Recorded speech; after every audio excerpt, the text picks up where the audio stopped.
Hi అండి, అందరికి నమస్కారం. నేను మీ శౌరి. మన తాజావన్ ఫామ్లో ఆకుకూరల కోసం భూమి తయారు చేసుకుంటున్నాము.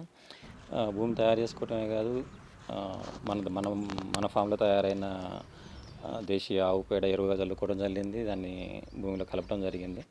దాని తర్వాత భూమిని సిద్ధం చేసుకున్నాము. విత్తనాలని బీజామృతంతో శుద్ధి చేసుకున్నాము.